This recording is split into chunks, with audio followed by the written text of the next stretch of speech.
கத்தார்ல நடந்த biggest mango ஃபெஸ்டிவல்ல ஒரு particular mango ரொம்ப டேஸ்டா இருந்துச்சு. அந்த மேங்கோவை அப்படியே தூக்கிட்டு வந்து நாங்க குல்ஃபி பண்ணியிருக்கோம். ஆமா, மிஷா வந்து ரொம்ப டேஸ்டான ஒரு குல்ஃபி எங்களுக்கு பண்ணி கொடுத்தாங்க. இந்த சம்மருக்கு நீங்க வந்து இந்த குலு குலு குல்ஃபி பண்ணி பாருங்க. ஃப்ளேவர்ஸ் எதுவும் ஆட் பண்ணாம ஹோம் மேட் ஹெல்தி குல்ஃபி எப்படி பண்றதுன்னு நீங்க வந்து நிஷாரா டைரியில நிஷா வந்து ஸ்டெப் பை ஸ்டெப்பா எக்ஸ்பிளைன் பண்ணியிருக்காங்க. ஒரு சின்ன வயசு நாஸ்டாலஜிக் ஃபீலிங் வரணுன்றதுக்காக எங்களுக்கு இலையில சர்வ் பண்ணியிருந்தாங்க. கிட்டத்தட்ட ஆவினோட குல்ஃபி டேஸ்ட் அளவுக்கு இன்னைக்கு நான் சாப்பிட்ட இந்த குல்ஃபி இருந்துச்சு. ரொம்ப எம்மியா இருந்தது.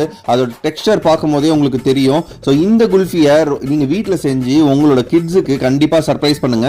கத்தார்ல சம்மர் ஸ்டார்ட் ஆயிடுச்சு. இந்த டைம்ல நாங்க குலு குலு குல்ஃபியோட எங்க கிட்ஸோட நாங்க என்ஜாய் பண்ணிட்டு இருக்கோம். இதே மாதிரி உங்க வீட்லயும் இந்த ஹெல்தியான குல்ஃபியை பண்ணி உங்க கிட்ஸோட நீங்க என்ஜாய் பண்ணுங்க. கண்டிப்பா டிஸ்கிரிப்ஷன்ல இருக்க லிங்கை கிளிக் பண்ணி ஃபுல் மேங்கோ குல்ஃபி எப்படி பண்றதுன்னு பாருங்க. இந்த வீடியோ பிடிச்சிருந்தா லைக் பண்ணி உங்க ஃப்ரெண்ட்ஸ் அண்ட் ஃபேமிலிக்கு ஷேர் பண்ணுங்க.